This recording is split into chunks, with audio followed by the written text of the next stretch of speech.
Hello everyone, I am Pallavi Mishra and welcome back to my channel learn to teach. So हम बात कर रहे हैं कानपुर यूनिवर्सिटी, जिसे आप CSJM यूनिवर्सिटी के नाम से भी जानते हैं, बीएड सेमेस्टर 1 वालों की। बीएड सेमेस्टर 1 पेपर नंबर 3 हम लोग कर रहे हैं, which is psychological perspective of education. इसके अलावा अदर यूनिवर्सिटीज़ जहाँ पर आपका psychological perspective of education paper है, एक पूरा कंप्लीट ये जो सीरीज़ है ये आपके लिए भी इक्वली बेनिफिशियल है, ठीक है। और जो आपका सीटेट का अपकमिंग एग्ज़ाम है 8 फेब को, ठीक है, 8 फरवरी को आपका सीटेट का एग्ज़ाम होने वाला है। तो उसमें जो CDP का पार्ट आता है वो पूरा आपका चाइल्ड डेवलपमेंट एंड पेडागोजी, ये आप उसमें ये सारी थ्योरीज इंपॉर्टेंट हैं। ये पियाजे की जो थ्योरी है आज हम करने वाले हैं, ये उसके बहुत इंपॉर्टेंट है। और जो ये पूरा मैंने कंटेंट बनाया है ये पूरा ही आपके एग्जामिनेशन पॉइंट ऑफ व्यू जो सेमेस्टर का देने वाले हैं उसके लिए तो इम्पॉर्टेंट है ही, बट जो आप सीटेट का एग्ज़ाम देने वाले हैं उसके लिए भी बहुत इम्पॉर्टेंट है। पूरा कंटेंट मैंने ऐसे ही लिखा हुआ है कि आप सब्जेक्टिव पेपर तो दे ही पाएंगे, लिखेंगे ही, और साथ में जो ऑब्जेक्टिव क्वेश्चंस आते हैं उनको भी यहाँ से सॉल्व कर पाएंगे, ठीक है। तो चलिए वीडियो स्टार्ट करते हैं। अगर आप चैनल पर पहली बार आए हैं तो प्लीज़ मेरी आपसे रिक्वेस्ट है कि इसको सब्सक्राइब करिए और लाइक करिए और कमेंट करिए। बहुत सारे लोग वीडियोस देखते हैं बट लाइक नहीं करते हैं, बट आपके लाइक करने से ये जो वीडियो है ये ज़्यादा से ज़्यादा लोगों तक इसकी रीच पहुंचती है और मुझे भी तभी मोटिवेशन और इंकरेजमेंट मिलता है आपके लिए वीडियोज़ बनाने के लिए। सो प्लीज़ लाइक करिए, कमेंट करिए, जिससे इस चैनल की रीच ज़्यादा से ज़्यादा लोगों तक पहुँचे, ठीक है। So let's start. और जो लोग नए आए हैं उनके लिए बताना चाहूँगी कि यहाँ पर यही पूरी PDF जो मैं आपको वीडियो में एक्सप्लेन करती हूँ, सिमिलरली ऐसी ही PDF आपको नोट्स के रूप में मिलती है, जिससे जब आप नोट्स परचेस करते हैं, यहाँ पर पेड नोट्स के लिए आपको नंबर दिख रहा है 7208053840, ठीक है। इस नंबर पर आप पेड नोट्स भी परचेज कर सकते हैं व्हाट्सएप करके, only for English medium students, ठीक है। तो ये नोट्स सिर्फ इंग्लिश मीडियम स्टूडेंट्स के लिए ही हैं। कई हिंदी मीडियम वाले मुझे मैसेज करते हैं, तो देखिए हिंदी में मैं यहाँ पर एक्सप्लेनेशन कर रही हूँ। जो आपको मैं वीडियो पढ़ाती हूँ उसमें हिंदी और इंग्लिश दोनों में एक्सप्लेनेशन करती हूँ तो आपको, लेकिन जो नोट्स हैं वो इंग्लिश मीडियम स्टूडेंट्स के लिए ही हैं। और जो है बहुत इजी लैंग्वेज में, पूरा ऑर्गेनाइज्ड वे में इस तरह से पूरा कंटेंट तैयार किया गया है कि आपको इस टॉपिक से रिलेटेड कैसा भी क्वेश्चन आएगा तो आप एग्ज़ाम में लिख पाएंगे। जबकि जब अगर आप कोई बुक लेते हैं तो वो तो इतने ज़्यादा पेजेस की होती है कि आपके लिए पढ़ना ही एक पॉसिबल नहीं है अगर आपने उसको पूरा अच्छे से पूरे ईयर की तैयारी नहीं की है। और इजी नोट्स वगैरह भी मिलते हैं मार्केट में, जो तो एक तो पहली बात वो NEP 2020 के अकॉर्डिंग वो सिलेबस के बेस पर है ही नहीं। वो पहले के ही जो छपे हुए नोट्स हैं उन्हीं को अगेन वो वही कंटिन्यू चल रहा है। अगर जिसने भी खरीदा है वो देखेंगे कि उसमें 18 के 20 12 के 15 के 2015 इस टाइप के क्वेश्चन वगैरह उसमें पड़े रहते हैं, ठीक है। तो यहाँ पर मैंने इस तरह से नोट्स बनाए हैं कि आप कम टाइम में एकदम सटीक जितना आपको पढ़ना है उतना आपको पढ़ने की मेहनत भी करनी पड़े और तैयारी भी हो जाए, ठीक है। बहुत सारे लोगों ने नोट्स परचेज किए हैं और जब वो अपना एग्ज़ाम देने जाएंगे उनको रियलाइज़ होगा कि वो कितना अच्छे से वो अपने एग्ज़ाम को लिख पा रहे हैं, अपने पेपर को कर पा रहे हैं, ठीक है। तो ये थी छोटी सी इन्फॉर्मेशन एक पेड नोट्स के बारे में। अब चलिए हम अपने जीन पियाजे की थ्योरी को आज करते हैं, which is a cognitive theory of development, ठीक है। तो चलिए समझते हैं। जीन पियाजे, a Swiss psychologist, proposed one of the most influential theories in educational psychology, ठीक है। सो हम लोग पढ़ रहे हैं साइकोलॉजिकल पर्सपेक्टिव ऑफ एजुकेशन। तो हम पढ़ते हैं इसमें जीन पियाजे जो स्विस साइकोलॉजिस्ट थे, उन्होंने कॉग्निटिव डेवलपमेंट के बारे में एक थ्योरी दी है कि बच्चों का जो संज्ञानात्मक विकास होता है, ठीक है। इसे कॉग्निटिव डेवलपमेंट को हम लोग क्या बोलते हैं? संज्ञानात्मक। जैसा कि मुझे दिख रहा है कि कई हिंदी मीडियम वाले स्टूडेंट्स भी हैं जो चैनल पर मुझे मैसेज करते हैं, सो मैं उनके अकॉर्डिंग भी हिंदी में भी इसको कोशिश कर रही हूँ कि आपको चीज़ें एक्सप्लेन कर दूँ, ठीक है। तो संज्ञानात्मक विकास का जो ये थ्योरी दिया था कि आपका जो मेंटल डेवलपमेंट है वो किस तरीके से होता है, संज्ञान का डेवलपमेंट, ठीक है। चलिए आगे देखते हैं। His theory explains how children construct knowledge. तो इनकी थ्योरी क्या एक्सप्लेन करती है? अच्छा, जैसे मैंने यहाँ पर अंडरलाइन करके लिखा है तो आप अपने एग्जाम में ऐसे ही अंडरलाइन करके लिखिएगा, ठीक है। बिकॉज आप सभी जानते हैं कि ये एक सब्जेक्टिव पेपर है, एग्जामिनर के पास इतना कंटेंट पढ़ने का टाइम नहीं होता है। सिर्फ वो हाईलाइटेड पॉइंट्स जो आपके होते हैं, जो आप फ्लो चार्ट से लिखते हैं, उन्हीं को वो पढ़ते हैं और उसी के बेसिस पे आपका जो है नॉलेज को जांचते हैं और नंबर दे देते हैं, ठीक है। तो ये सब इनकी थ्योरी क्या एक्सप्लेन करती है कि हाउ चिल्ड्रन कंस्ट्रक्ट नॉलेज, बच्चा अपने ज्ञान को कैसे कंस्ट्रक्ट करता है, कैसे बनाता है, ठीक है, कैसे कंस्ट्रक्ट करता है, and how their thinking ability develops in stages as they grow, ठीक है। और बच्चा जैसे जैसे ग्रो करता है उसी के तरह उसकी थिंकिंग एबिलिटी जो है वो डेवलप होती है। और ये इन्होंने क्या दिया, स्टेजेस में बांट के दिया है, ठीक है। इन्होंने स्टेजेस बताई हैं कि किस किस स्टेज में बच्चे की किस तरह की थिंकिंग एबिलिटी डेवलप होती है। तो ये तो है इनकी पूरी थ्योरी इस बारे में। चलिए और ध्यान से समझते हैं। पियाजे believed children are active learners like little scientist. बहुत इंपॉर्टेंट ये पॉइंट है कि बच्चे एक्टिव लर्नर हैं। पियाजे क्या समझते हैं कि बच्चा जो है वो हर पर आपको लग रहा है वो कुछ नहीं कर रहा है, लेकिन वो कुछ ना कुछ सीख रहा है, वो एक्टिव लर्नर है, just like a little scientist, ठीक है। अब लिटिल साइंटिस्ट का मतलब क्या है, स्टार्टिंग में बच्चों को कितनी क्यूरियोसिटी होती है, आप खुद ही देखते हैं, वो हर चीज़ के बारे में क्वेश्चन करते हैं, हर चीज़ का उन्हें जवाब चाहिए। तो कई बार बड़े लोग बड़े परेशान, अरे अब तुम नहीं समझोगे, मैं नहीं बता रहा अभी, या हर चीज़ में इनको क्वेश्चन क्यों करना है ना। लेकिन आप देखेंगे छोटे छोटे बच्चे जो आपके भी अगल बगल में होंगे, देखे होंगे आपने, तो वो भी किस तरह से बच्चे का आप कुछ भी उनको बताएंगे तो उसमें क्यों का आंसर, वो क्यों ऐसा होता है, कब ऐसा होता है, क्या किस रीजन से होता है, तो this means they are little scientist, ऐसा पियाजे मानते थे। Who learn through interacting with their environment, जो कैसे लर्न करते हैं, अपने इन्वायरमेंट के साथ इंटरेक्ट करके, ठीक है। इन्वायरमेंट में उनका सोसाइटी भी आती है, उनका पेयर ग्रुप भी आता है, उनका नेबर भी आता है, उनके एल्डर्स भी आते हैं, तो सबके साथ बच्चा एक इंटरेक्शन करता है और साथ में सीखता है, एक्टिव लर्नर है। His theory is stage based. तो अगर क्वेश्चन जो मल्टीपल चॉइस जो आपका सीटेट में आता है वहाँ पर कोई ऐसे पूछा जाता है कि पियाजे की थ्योरी किस पर बेस्ड है, तो स्टेज पर बेस्ड है। इन्होंने जो बच्चे का को एक स्टेजेस में बांटा है, तो हम वो आगे भी पढ़ेंगे। Meaning cognitive development occurs in a fixed sequence, ठीक है। तो इन्होंने क्या बताया है कि स्टेजेस में बांटा है डेवलपमेंट को, जो संज्ञानात्मक विकास है, और ये बताया है कि इसकी सीक्वेंस जो है वो फिक्स्ड है, ठीक है। तो ये बात याद रखना है, इंपॉर्टेंट पॉइंट है, इन्होंने बोला है फिक्स्ड सीक्वेंस है। अब स्टेजेस पढ़ने से पहले इनकी थ्योरी के लिए आपको 4 एलिमेंट्स पढ़ने होते हैं, ठीक है। ये एलिमेंट्स कौन कौन से होते हैं? Number 1 is schema, number 2 assimilation and accommodation, ये 3 हो जाएगा, और दिस इज इक्विलिब्रियम, ठीक है। तो यहाँ पर ये 4 एलिमेंट्स इसके माने जाते हैं, लेकिन आपको एज ए बीएड आपको ऐसे ही लिखना है अपने एलिमेंट्स ऑफ पियाजेस थ्योरी। तो नंबर 1 इज स्कीमा। स्कीमा मतलब क्या होता है? मेंटल फ्रेमवर्क, ठीक है। जैसा कि आप इसको समझ सकते हैं कि आपका अगर इंसान का दिमाग है तो उस दिमाग में कुछ ना कुछ जो इंफॉर्मेशन उसमें होती है उसको बोलते हैं क्या? Mental framework.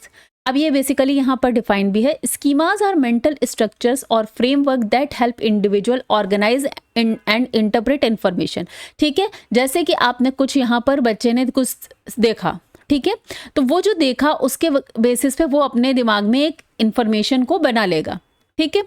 लेकिन उसके बाद जो है समथिंग, तो ये क्या हो गया, उसने स्टार्टिंग में तो वो अपने मदर को देखेगा, फादर को देखेगा, अपने नियरहुड में जब बच्चा जो 0 से 2 साल के बीच का होता है या छोटा बच्चा होता है तो वो अपने काऊ देखता है, गोट देखता है। तो इस तरह से सारी चीज़ें देखकर वो उनका माइंड में एक स्ट्रक्चर्स बना लेता है, ठीक है। मीन्स एक इंफॉर्मेशन को अपने माइंड में बैठा लेता है, ऑर्गेनाइज कर लेता है, तो हम उसे क्या बोलते हैं? स्कीमा। नेक्स्ट एग्जाम्पल के तौर पे समझेंगे, a child has a schema for dog. Dog कैसा है? 4 पैरों वाला एक एनिमल है, तो वो डॉग है। ऐसा बच्चे ने एक स्कीमा अपने दिमाग में एक इंफॉर्मेशन बना के रखी है, ठीक है। बट लेटर क्या होता है? Later modifies it after seeing a cat. अब ये मॉडिफाई कहाँ पे करता है वो हम आगे देखेंगे, बट अगर उसने ये बनाया हुआ है कि 4 पैरों वाला जानवर को वो डॉग कहेगा, ठीक है, तो वो डॉग होता है। बाद में उसको मॉडिफाई करके जब वो कैट को देखेगा और कैट को देखकर भी अगर वो यही समझे कि ये डॉग है, ठीक है, तो हम लोग उसको करेक्ट करेंगे कि नहीं नहीं ये डॉग नहीं है, ये कैट है। देन वो अपनी जो उसकी नॉलेज थी, इंफॉर्मेशन थी, उसको चेंज करेगा, ठीक है, मॉडिफाई करेगा। चलिए आगे देखते हैं। Assimilation, adding new information to an existing schema. तो ठीक है, अब वो क्या कर रहा है कि उसने फीड किया कि नहीं कैट डिफरेंट दिखती है, भले डॉग के भी 4 पैर हैं और कैट के भी 4 पैर हैं, लेकिन जो कैट है वो डॉग से डिफरेंट दिखती है। तो जो उसकी पहली इंफॉर्मेशन थी कि 4 लेग्ड एनिमल इज डॉग, अब उसने उसको चेंज किया, मॉडिफाई किया। तो ऐड करना न्यू इंफॉर्मेशन को to existing in schema is called assimilation. बहुत ही इंपॉर्टेंट ये चारों पॉइंट है, सीटेट में तो भर भर के क्वेश्चन आते हैं, आप लोग जब पीवाईक्यू सॉल्व करेंगे तो आप देखेंगे। एसिमुलेशन का मतलब क्या हो गया, adding new information to an existing schema. जो भी इंफॉर्मेशन बच्चे के पास है, जब उसने नई चीज़ देखी तो उसको मॉडिफाई करके नई इन्फॉर्मेशन ऐड कर ली कि नहीं वो तो काली होती है, छोटी होती है, ये भी उसने साथ में अपने उसमें डाल दिया। ठीक है, नेक्स्ट आता है point accommodation, changing a schema when new information does not fit. Example के तौर पर realizing a cat is different from dog, है ना। तो जैसा कि मैंने बोला कि आपको कि उसने कैट को देखा तो उसने देखा कि अभी आपने बोला कि ये कैट है, तो उसने अपनी वो ऐड करी न्यू इन्फॉर्मेशन इन हिज इस स्कीमा। ठीक है, तो उसको बोला एसिमुलेशन। उसके बाद एसिमुलेशन के बाद अकोमोडेट भी करेगा। अब वो अपने जो इन्फॉर्मेशन में ऐड तो हो गया, बट अब उसको वापस से अपने जो इन्फॉर्मेशन है माइंड में उसको चेंज कर लेगा। ठीक है, when new information does not fit, अब ये उसको नहीं समझ में आएगा, लेकिन तो वो चेंज करेगा। कैसे चेंज करेगा, अब वो 4 लेग से चेंज नहीं करेगा, वो कैट का दूसरा स्ट्रक्चर देखेगा कि नहीं वो तो छोटी दिखती है, डॉग का डिफरेंट स्ट्रक्चर है, उसका अलग स्ट्रक्चर है। ठीक है, तो वो उसकी नई इन्फॉर्मेशन है जो उसको वहां पे उसने अपने स्कीमा को चेंज करके ऐड कर लिया। क्लियर, आई होप की चीज समझ में आई है। नेक्स्ट हम करते हैं लास्ट, क्या है, इक्विलिब्रियम। इक्विलिब्रियम क्या होता है, the process of balancing assimilation and accommodation to create stable understanding. इसी को बोलते हैं हम इक्विलिब्रियम। ठीक है, कि जब एसिमुलेट करके एकोमोडेट कर ले, पहले तो वो उसके पास एक प्रेजेंट की कुछ अपना स्कीमा होता है, ठीक है, कुछ अपनी इंफॉर्मेशन होती है, उसने सिमिलर चीज देखी तो उसने कहा ये भी वही है। ठीक है, लेकिन फिर हमने बताया कि नहीं नहीं ये तो कैट होती है, डॉग डिफरेंट है, कैट डिफरेंट है, तो उसने उसको पहले अपनी एसिमुलेट किया, उस नई इंफॉर्मेशन को ऐड किया अपने स्कीमा में कि कैट नाम का भी कोई है प्राणी। उसके बाद क्या किया, उसने एकोमोडेट कर लिया। अब क्या कर लिया, उसने अपने स्कीमा को चेंज कर लिया, तो उसे बोलते हैं अकोमोडेशन। मींस अब उसको जब भी वो कैट देखेगा, डॉग देखेगा, तो उसे कैट डॉग का डिफरेंस पता चल जाएगा, तो वो एकोमोडेशन कर लिया। और इक्विलिब्रियम वो प्रोसेस ही है जब एसिमुलेट और एकोमोडेट दोनों हो जाते हैं और जो अंडरस्टैंडिंग है वो अंडरस्टैंडिंग स्टेबल हो जाती है। ठीक है, तो डिसइक्विलिब्रियम क्या हुआ कि जैसे ही उसने बच्चे ने डॉग का स्कीमा उसके दिमाग में फिट है और उसने कैट को देखा तो उसने तो यहाँ पे यही समझा कि ये भी डॉग ही है, लेकिन जब आपने उससे कहा तो एक वहाँ पर डिसइक्विलिब्रियम की पोजीशन आ गई। ठीक है, कि नहीं ये तो कुछ अलग दिख रहा है, तो उसे बोलते हैं डिसइक्विलिब्रियम। लेकिन फिर वो एसिमुलेशन प्लस एकोमोडेशन के थ्रू वापस से बैलेंसिंग सिचुएशन में आता है, तो उसे हम बोलते हैं इक्विलिब्रियम। ओके, तो आई होप कि आपको ये चीज़ समझ में आई है। ये 4 एलिमेंट्स होते हैं, क्वेश्चन सीटेट में पूछा जाता है कि एलिमेंट्स कौन से होते हैं और स्टेजेस कौन से होती हैं। ठीक है, चलिए आगे बढ़ते हैं। नाउ अब हम पढ़ेंगे पियाजे की 4 स्टेजेस ऑफ कॉग्निटिव डेवलपमेंट। तो 4 स्टेजेस में आपके आती हैं, पियाजे ने कितनी स्टेजेस दी हैं, 4 स्टेजेस दी हैं। सबसे पहली स्टेज है सेंसरी मोटर डेवलपमेंट। ओके, तो सेंसरी मोटर डेवलपमेंट की जो स्टेज है वो 0 से 2 साल के बच्चे की स्टेज को माना जाता है। सेंसरी मोटर नाम से ही समझेंगे, सेंसेस से, और मोटर मतलब एक्शन, कुछ हाथ पैर चलाकर। ओके, तो इस स्टेज में बच्चा अपने सेंसेस से सीखता है और मोटर डेवलपमेंट मतलब हाथ पैर चलाना सीखता है 0 से 2 साल तक। नाउ कैरेक्टरिस्टिक्स क्या होती है, understanding the world through senses and actions. समझ में आ गया आपको कि अपनी सेंसेस से मतलब सुनकर, देखकर, फील कर वो, क्योंकि बच्चे क्या होते हैं हर चीज़ छूने लगते हैं। भाई 6 महीने का बच्चा नहीं छुएगा, और फिर भी वो रैटल वैटल बजा के आप उसके हाथ में पकड़ा देंगे, उसकी होल्डिंग कैपेसिटी आ जाएगी, वो चीज़ें होल्ड करने लगेगा और फिर वो बजाने लगेगा। ठीक है, या वो सेम काइंड ऑफ पैर बार बार चलाएगा, उसको समझ में आ रहा है इससे कुछ हो रहा है। ठीक है, तो पैर चला के वो समझेगा। इसके अलावा क्या है, 2 साल तक का बच्चा हर चीज़ को छू के उसको मुँह में डालता है, टेस्ट करना चाहता है। ठीक है, तो यहाँ पर उसकी टेस्ट का वाला जो सेंस आप बोल सकते हैं वो डेवलप हो रहा है, तो वो उसके थ्रू चीज़ों को सीख रहा है। ऑब्जेक्ट परमानेंस डेवलप्स, ये याद रखना है, ये मैंने बिल्कुल वैसे ही लिखा है जैसे सीटेट में भी आपको ऐसे ही पूछा जाएगा, और जब आप अपने एग्जाम में लिखेंगे ना तो एग्जामिनर भी जब चेक करेगा तो उसको भी समझ में आएगा कि हाँ बच्चे को बहुत नॉलेज है। ठीक है, and you are going to get good marks. So object permanent develop हो जाता है इस सेंसरी मोटर में 0 से 2 ईयर्स में। Understanding that objects exist even when not seen.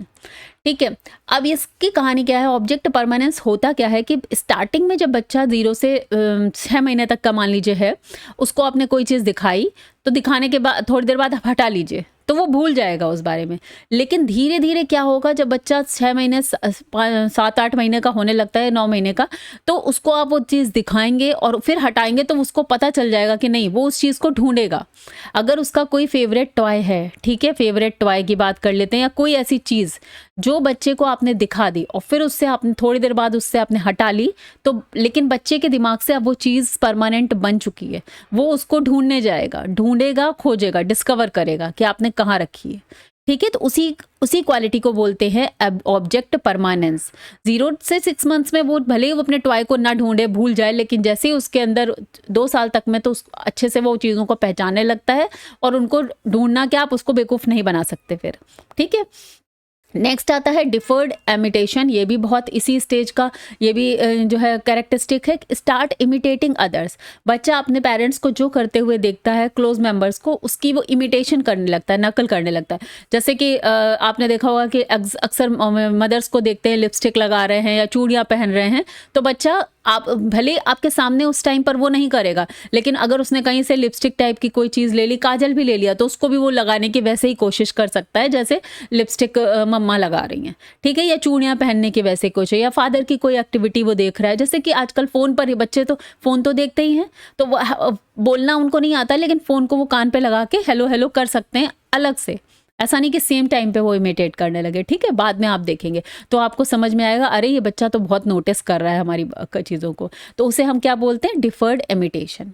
Clear हो गया, वेरी गुड। आगे बढ़ते हैं। A baby shakes a rattle to hear the sound. ठीक है, तो एक बार अगर आपने शेक करके दिखा दिया तो next time he will start to shaking, shake करके समझने लगेगा। Looks for a hidden toy under a blanket. और ऑब्जेक्ट परमानेंस हो चुकी है, अगर आपने उसका टॉय कहीं छुपा दिया तो वो वहीं से ढूंढने की बार बार कोशिश करेगा। ठीक है, क्योंकि अब ऑब्जेक्ट उसके परमानेंट हो चुकी है।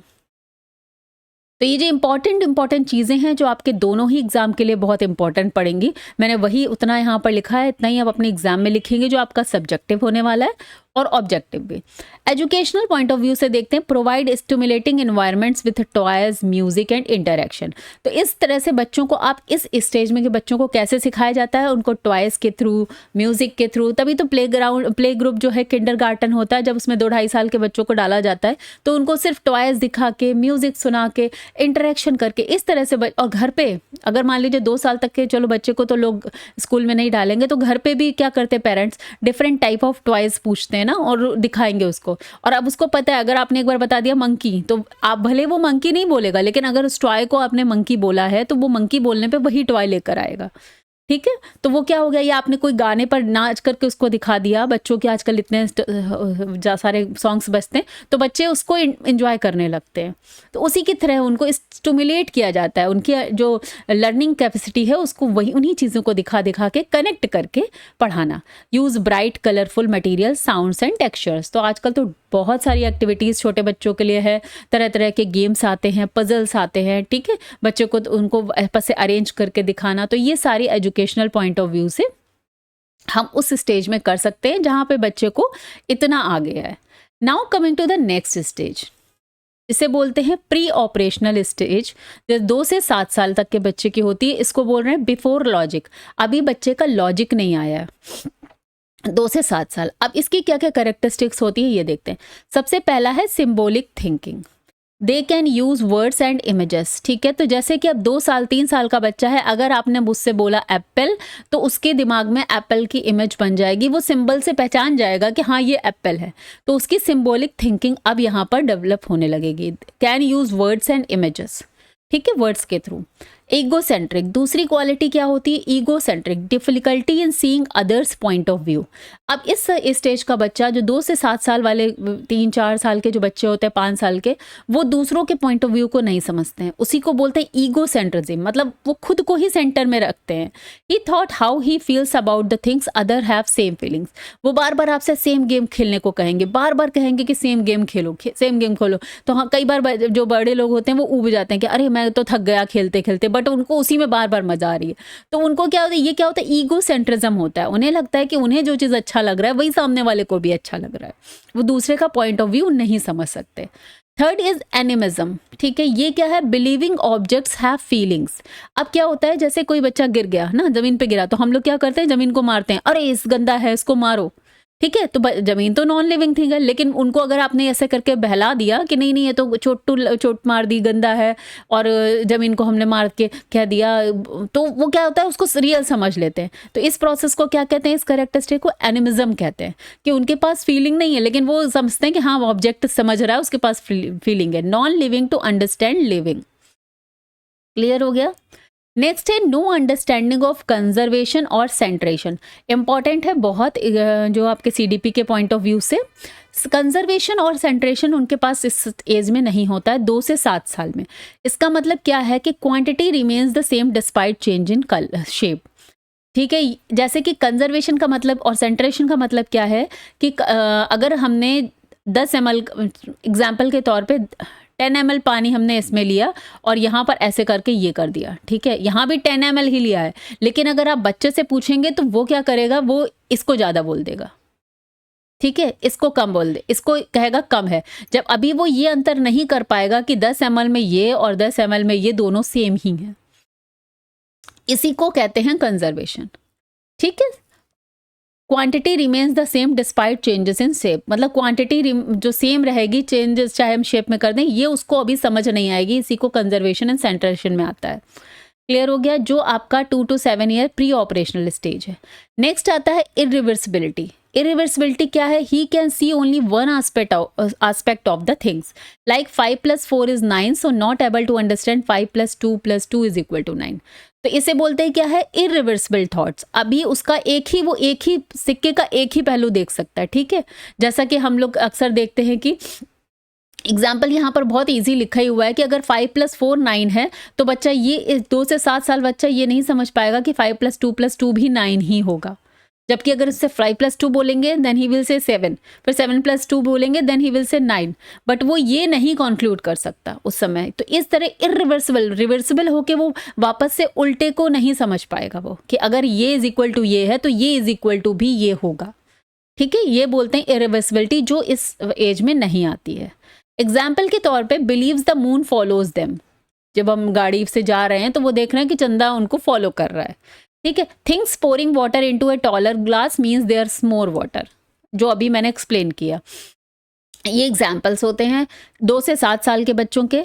एजुकेशनल व्यू में क्या है, इनको कैसे सिखाया जा सकता है, using pictures, play, story telling and visual aids. Videos दिखाकर इनको आप सिखाएंगे, स्टोरी टेल के माध्यम से जो छोटे बच्चों को सिखाया जाता है। देखिए 1st 2nd ग्रेड तक के बच्चे इसमें आते हैं हमारे, 2 से 7 साल, और कहीं कहीं 7 साल में 1st ग्रेड में ही बच्चा पहुंचता है, ठीक है। किंडरगार्टन करने के बाद प्लस 1st ग्रेड, इसमें ही बच्चा पहुंचता है। तो use pictures, plate, story telling, visual, avoid expected logical thinking. तो एज ए टीचर आप इस समय लॉजिकल थिंकिंग बच्चों से एक्सपेक्ट नहीं करेंगे। भले ही आपको बच्चे बहुत ज्ञानी दिख रहे होंगे, क्योंकि आजकल के बच्चे तो मोबाइल पे रहते हैं, तो उनके आपको दिखेंगे कि ये तो बहुत इंटेलिजेंट है, अरे इनको तो सब कुछ आता है, बट मोबाइल को यूज़ करना, स्क्रॉल करना और लॉजिकल थिंकिंग में थोड़ा सा डिफरेंस है, ठीक है। ग्रुप एक्टिविटीज टू रिड्यूस इगोसेंट्रिज्म, और इनको इस तरह के बच्चों को ग्रुप एक्टिविटीज में कराना चाहिए, जिससे वो दूसरे की भावनाओं को भी समझें। और इगोसेंट्रिज्म जो उनका होता है कि नहीं, अब जैसे आजकल तो 1-1, 2-2 बच्चे ही होते हैं, तो वो पूरी तरह से कि नहीं हम ही जो हैं वही हैं, यहाँ तक कि पेरेंट्स से लेके जो ग्रैंड पेरेंट्स तक हैं वो भी उन्हीं बच्चों के जो मर्जी है वही कर रहे हैं, उनको फॉलो कर रहे हैं। तो बच्चा क्या है, ईगोसेंट्रिक बन रहा है। तो ग्रुप एक्टिविटीज कराएंगे, जब 4 बच्चे साथ में मिलकर खेलेंगे तो उसे समझ में आएगा नहीं कि हमें दूसरे का भी पॉइंट ऑफ व्यू समझना पड़ेगा, ठीक है। तो ये आया आपका 2nd स्टेज कंप्लीट हो गया। Now moving to the 3rd stage which is concrete operational stage. ये स्टेज जो है वो 7 से 11 साल तक के बच्चों की मानी जाती है, ठीक है। इसकी कैरेक्टरिस्टिक्स क्या होगी, ये देखिए, logical thinking about concrete situations. अब इस स्टेज में लॉजिकल थिंकिंग बच्चे के पास आ जाती है, लेकिन जो रियल सिचुएशंस हैं, कॉन्क्रीट का मतलब होता है जो सामने दिखाई दे रही हैं, उन सिचुएशंस के बारे में लॉजिकल थिंकिंग वो करने लगेगा, ठीक है। वो कंजर्वेशन आ जाएगा उसके अंदर, रिवर्सिबिलिटी आ जाएगी, क्लासीफाई कर पाएगा और डिसेंट्रेशन कर सकता है। क्लासिफिकेशन वो कर पाएगा चीज़ों के बीच में, रिवर्सिबिलिटी भी उसके अंदर आ जाएगी। वो क्लासीफाई करने लगेगा शेप्स को, इसको कि कौन बड़ा है कौन छोटा है, या अगर 5 + 3 8 है तो 8 - 3 = 5 हो जाएगा। ये वो रिवर्सिबल थिंकिंग यहाँ पर जनरेट हो जाएगी 7 से 11 साल तक के बच्चे में, ठीक है। तो इस साल का बच्चा जो है वो 2 से लेकर 2, 3, 4 जो आपकी 5 तक की आपकी जो क्लासेस होती हैं वहाँ पर आप इस तरह के देखते हैं उनको पढ़ाया जाता है। और लेस ईगोसेंट्रिक, यहाँ पर थोड़ा सा बच्चे में ईगोसेंट्रिक जो है वो कम हो जाता है। Understand 5 + 3 = 8 and 8 - 3 = 5। तो यहाँ पर वो चीज़ समझने लगेगा। Knows the amount of clay is the same even it is reshaped. ठीक है, जैसे सेम अमाउंट ऑफ क्ले से हमने एक सर्कल बनाया और फिर उसके बाद एक बेलन टाइप का बना दिया, तो उसको समझ में आ जाएगा कि क्ले का जो अमाउंट है दोनों में सेम है। या जो हमने वाटर वाला एग्जांपल दिया था कि 10 ml यहाँ पर है और हमने बड़ी हाइट के ग्लास में 10 ml डाल दिया, तो नाउ वो समझ जाएगा, उसके अंदर वो कंजर्वेशन या रिवर्सिबिलिटी आ जाएगी कि ये दोनों ही सेम है। वो क्लासीफाई कर पाएगा कि कौन सी चीज़ किस लेवल में किस तरह से डिफरेंट है। ठीक है, जैसे कि हमारे जो है ट्रायंगल्स, पहले तो सिर्फ शेप्स पहचान पाएगा, जो ये 2 से 7 वाला है कि सर्कल है, ट्रायंगल है, रेक्टेंगल है, स्क्वायर है। ठीक है, ये सारी शेप। लेकिन अब यहाँ पर आने के बाद वो ये भी बता पाएगा कि ये अगर ट्रायंगल है तो इसकी क्लासीफाई कर पाएगा कि इक्विलेटरल है या स्केलियन है या जो है आइसोसेलेस है। तो वो यहाँ पर उनको सिखाया जाने लगता है और वो इस चीज़ को समझने लगते हैं। इसी को बोलते हैं क्लासिफिकेशन। और डिसेंट्रेशन वही गिलास वाले का एग्जाम्पल है कि सेंटर से थोड़ा, अब उसका सिर्फ एक ही जगह नहीं, उसका दिमाग अटका है, वो चीज़ें चेंज भी कर, अब सिर्फ वो हाइट को ही नहीं देख रहा है। ठीक है, वो क्वांटिटी पर भी ध्यान दे रहा है, तो डिसेंट्रेशन हो चुका है। अब सेंटर एक ही हाइट को बना के ही चीज़ें नहीं देख रहा है। ठीक है, educational view point of view क्या है? Use hand on activities, experiments and concrete example. तो अब बच्चों को हैंड ऑन एक्टिविटीज, उनको एक्टिविटी करके समझाया जा रहा है, एक्सपेरिमेंट करके दिखाया जाता है, और जो कॉन्क्रीट एग्जाम्पल्स होते हैं, रियल लाइफ एग्जाम्पल्स होते हैं, उनसे उनको पढ़ाया जाता है। Encourage classification, ordering, problem solving skills with real object. तो उनको क्लासीफाई करने को देना, ऑर्डर में अरेंज करने को देना, और साथ में प्रॉब्लम सॉल्विंग स्किल्स को विद रियल ऑब्जेक्ट, जो रियल ऑब्जेक्ट्स हैं उनके थ्रू। तभी आपने देखा होगा कि 2-3 साल जो सेकंड, थर्ड, फोर्थ के बच्चे हैं, उनको जब एडिशन, सब्सट्रैक्शन सिखाया जाता है तो उसमें पिक्चर्स बन रहती हैं कि बलून प्लस 5 बलून है, प्लस 2 बलून है, तो 7 बलून्स है ना। तो वो क्या हो रहा है, पिक्चर्स के थ्रू उनको पढ़ाया जा रहा है। इस तरीके से आप समझ सकते हैं। नेक्स्ट आता है हमारा last stage which is formal operational stage, 12 years and above. तो यहाँ पर पहली थी एस, सेंसरी मोटर, दूसरी थी पी, प्री ऑपरेशनल मोटर, तीसरी थी हमारी कॉन्क्रीट, SPC, और चौथी हमारी क्या आ गई है, फॉर्मल ऑपरेशनल स्टेज। तो आप यहाँ से भी समझ सकते हैं SPCF, sensory motor, pre operational, concrete and formal operational stage. ठीक है, अब यहाँ पर 12+ एंड अबव मतलब बच्चे में एब्स्ट्रैक्ट थिंकिंग और हाइपोथेटिकल रीजनिंग पूरी तरह से डेवलप हो चुकी है। उसका पूरा जो कॉग्निटिव डेवलपमेंट है, संज्ञान का विकास है, वो हो चुका है। ठीक है, now he can solve complex problem mentally, things about morality, justice and future. अब वो अपने भविष्य के बारे में भी सोच सकता है, क्या सही क्या गलत है, मोरालिटी को भी समझ सकता है, जस्टिस के बारे में भी सीख सकता है। तो नाउ ही इज संज्ञानात्मक लेवल या कॉग्निटिव डेवलपमेंट उसका यहाँ पर उनके अकॉर्डिंग अब हो चुका है। वो एब्स्ट्रैक्ट थिंकिंग और हाइपोथेटिकल थिंकिंग को वो कर सकता है। एग्जाम्पल के तौर पे can discuss social issues like pollution and poverty, can solve algebraic equations. तो अब बच्चा इसीलिए आप देखते भी हैं कि algebraic equations and all grade 6 से आगे ऐड किया जाता है, क्योंकि बच्चा अब 12 ईयर्स का हो गया, वो समझ सकता है इन सारी चीज़ों को। एब्स्ट्रैक्ट थिंकिंग मतलब अमूर्त चिंतन। एब्स्ट्रैक्ट थिंकिंग को हिंदी में क्या बोलते हैं, अमूर्त चिंतन। ठीक है, और कॉन्क्रीट को क्या बोलते हैं, मूर्त चिंतन। तो अब वो जो चीज़ें सामने नहीं भी हैं उसको भी समझ सकता है। जैसे एल्जेब्रिक इक्वेशंस में बेसिकली होता क्या है, हम वेरिएबल्स को लेके सिखाते हैं, लाइक x + 2 = 7। तो यहाँ पर x क्या है, तो ये वेरिएबल है, दिख नहीं रहा है। एब्स्ट्रैक्ट थिंकिंग यहाँ पे वो कर सकता है। इसके अलावा पोल्यूशन के बारे में या गरीबी के बारे में या वेजिटेशन के बारे में, एग्रीकल्चर, ये सारी चीज़ें धीरे धीरे उसके सिलेबस में हम ऐड करते जाते हैं और वो अब इन सब चीज़ों को समझने की क्षमता रखता है कॉग्निटिव डेवलपमेंट के अकॉर्डिंग।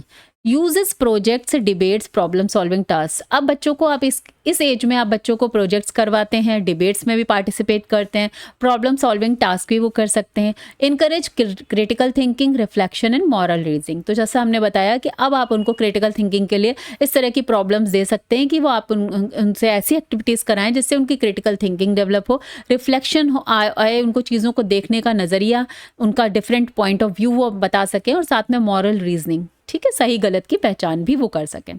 तो इस तरीके से पूरी कॉग्निटिव डेवलपमेंट की थ्योरी में जितना इम्पॉर्टेंट था एज योर बीएड और प्लस एज योर आपका सीटेट, दोनों के अकॉर्डिंग ये टॉपिक कंप्लीट हो गया है। अब हम बढ़ेंगे आगे, चूंकि आपका बीएड में सब्जेक्टिव क्वेश्चन आता है तो उसमें आता है जरूर है educational implications of Piaget's theory. ठीक है, तो चलिए देखते हैं चाइल्ड सेंटर्ड लर्निंग। पियाजे ने बच्चे के सेंटर में रखकर लर्निंग पर फोकस किया है। Teaching should be based on the child's cognitive level. बच्चा जिसका जो भी संज्ञान का लेवल है, कॉग्निशन का लेवल है, उसी के बेस पे उसको पढ़ाना चाहिए। हैंड्स ऑन एक्टिविटीज़ पर बहुत जोर दिया है, क्योंकि उन्होंने बोला है कि बच्चा एक्टिव लर्नर होता है, वो अपना ज्ञान खुद ही कंस्ट्रक्ट करता है। इसलिए learning should involve experiments, models and play based education. हम लोग ये थ्योरी क्यों पढ़ रहे हैं? क्योंकि अब इनकी थ्योरी को हम लोग अपने जो स्कूलिंग है वहाँ भी अप्लाई करते हैं। ठीक है, हम लोग यहाँ भी इसी तरह की चीज़ों को अप्लाई करते हैं। जो हमारा NCF आया है अभी, नेशनल करिकुलम फ्रेम, उसके अकॉर्डिंग भी चाइल्ड सेंटर्ड ही एजुकेशन अब हमें अपने बच्चों को प्रोवाइड करानी है। चाइल्ड सेंटर्ड रहेगी, activity based, real life example based. Encourage exploration, बच्चे को एक्सप्लोर करने के लिए इनकरेज करिए। Allow student to discover concepts on their own, खुद अपने कॉन्सेप्ट्स एंड ऑल को डिस्कवर करें। एक्टिव लर्निंग, लर्निंग के लिए एक्टिवेट हो, ऐसा नहीं कि पैसिवली खाली उनको सुनना है, बच्चा एक्टिव रहेगा। Use problem solving task to promote critical thinking, हमेशा प्रॉब्लम सॉल्विंग टास्क उनको देने चाहिए, ऐसी प्रॉब्लम्स को देना चाहिए कि वो फिर क्रिटिकल थिंकिंग को प्रमोट करें। Developmentally appropriate teaching, teach abstract concept only when children reach the formal operational stage. तो बच्चों को एब्स्ट्रैक्ट कॉन्सेप्ट तभी बताइए जब जो है बच्चा फॉर्मल ऑपरेशनल स्टेज में पहुंच जाएगा। रेडीनेस क्या है? Teach only when the child is developmental ready, जब बच्चा रेडी है पूरी तरह से तभी उसको समझाइए, पढ़ाइए। इनकरेज पीयर लर्निंग, इन्होंने कोऑपरेटिव लर्निंग पे भी बहुत फोकस किया है। Help reduce ego centrism and build cooperation. ठीक है, एंड लास्ट में आता है use of concrete materials specially in early stages for understanding concept. तो कॉन्क्रीट मटेरियल का मतलब हमें जो चीज़ें मूर्त हैं, मूर्त रूप से विद्यमान है, दिख रही हैं सामने, रियल लाइफ ऑब्जेक्ट्स से उनको समझाइए, उनको समझने में और इन रिलेट करने में ईजी रहेगा। तो ये तो हो गया एजुकेशनल इंक्लूशंस। और लास्ट में आता है conclusion. Piaget's cognitive development theory explain how children think, learn and adapt to their environment. ठीक है, तो यहाँ पर पियाजे की जो आपकी थ्योरी है वो ये बताती है कि बच्चा कैसे सीखता है, कैसे थिंक करता है और कैसे अपने एनवायरनमेंट को अडेप्ट करता है। तो आज की क्लास यहीं पे ख़त्म होती है। चलिए इसके से रिलेटेड जो लास्ट ईयर क्वेश्चन आया है उसको भी यहाँ पर देख लेते हैं।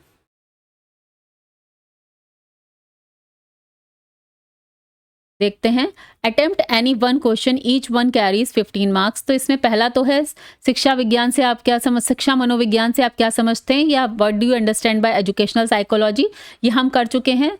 और यहीं पर दूसरा क्वेश्चन आ गया है आपका, emeritus the general principle of human development in which form Jean पियाजे has explain the mental development of human, explain. देखिए, तो आज हमने ये वाला किया, इससे पहले general principle of human development, हम ग्रोथ एंड डेवलपमेंट जो इससे पहले की क्लासेस में टॉपिक किया वो भी किया। तो ये 15 मार्क्स का पूरा क्वेश्चन आया है। आप समझिए हमें कितना सारा कंटेंट आपको है। अगर आप इस पढ़ के इसी तरह में इसी में फ्लो चार्ट एंड ऑल बना के जब आप इस क्वेश्चन को लिखेंगे तो you will get means maximum marks. ठीक है, तो आई होप कि आपको क्लास पसंद आई है। अगर पसंद आती है तो चैनल को लाइक करिए, शेयर करिए, सब्सक्राइब करिए। थैंक यू सो मच, मिलते हैं नेक्स्ट क्लास में।